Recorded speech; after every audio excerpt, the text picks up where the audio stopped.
audience. Okay. All right. I'm Kyle Hamilton, and this is my personal expertise speech. So imagine yourself getting ready to go out on the roller rink. You have your skates sitting in front of you. You got some top 40 hits playing in the background. You get your skates on. You head out on the floor, take a couple laps, and you feel alive. This is roller skating, and it's enjoyed by many different people of all ages. Roller skating is important because there are many people, such as myself, that are very passionate about roller skating. I myself have worked at 2 different rinks for the past 6 years, and it's just an awesome time. I'm very involved in it, and I always try to push it on to others, trying to get others skating as well. Just like any other activity, though, skating has a history which helps one understand its origins and how it influences skating today. Also, skating is still done a lot, with rinks operating at all times, especially the weekends. Those are the best times to go. But starting off, a little history about skating.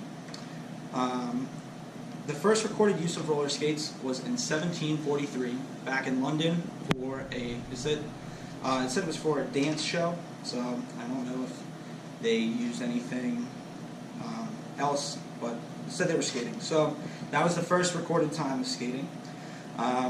And the skates that they used were really crude. They weren't well refined, they didn't work well, and they just weren't good skates.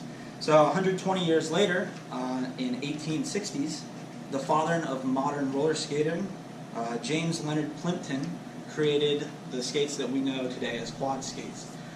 His skate design was better because it allowed for more maneuverability and better turning, which the first skates that were designed were not good at doing at all. Mr. Plimpton also incorporated the first roller skating rink for which people could skate at, and he also founded the New York Roller Skating Association, which helped put on different skating events around the New York area. The first skating was actually held at Rhode Island, so in that general tri-state area. And the rest of the skating history follows closely with American history. So, for example, skating started to get very popular in the 20s when a lot of American citizens were also trying to go out and have more experiences after the First World War. Then again, skating declined, as with other things did during the Great Depression, and then picked back up after World War II when people came back from the war and were trying to go out and do different activities. Skating really exploded, really took off in the 70s with the introduction of disco music.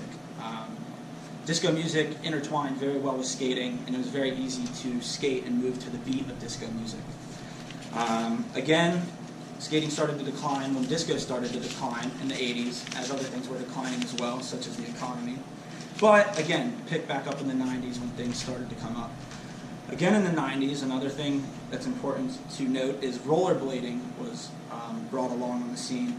Rollerblades are very similar to roller skates, however they're in a line, also commonly referred to as inline skates. That's the type of skating I do myself. And it appealed to a bunch of younger people, the younger populations. So in the 90s, skating rinks were very popular places to hang out, such as going to the movies or going to the mall with some friends. A lot of kids like to go to the skating rink. And this leads to where we are today with skating. People currently skating and blading and having a good time at the rink. People still go and like to have a good time. So that leads me to my next point. I just want to run through and explain what a typical skating session looks like. So normally, most people go on a Friday or a Saturday night, and what they do is they'll come in. If they have their own skates, great. If not, they get skate rentals. So they'll come up to the skate rental attendant, tell them they want quads or blades. They'll get their skates, put them on, head out, skate around, and they have an awesome time doing so. In addition to that, we have a bunch of different games and stuff that happen at roller skating rinks. We'll do different games such as the numbers game. There will be races. You have the limbo. So a lot of people come and have a lot of fun at these events, and they like to have a fun time. And then roller skating is a very enjoyable activity with a dense history, and it's something that people still enjoy today. And to wrap things up, I'd like to use a line I say when I DJ at the rinks. I say, go on out and skate it up. Thank you, guys.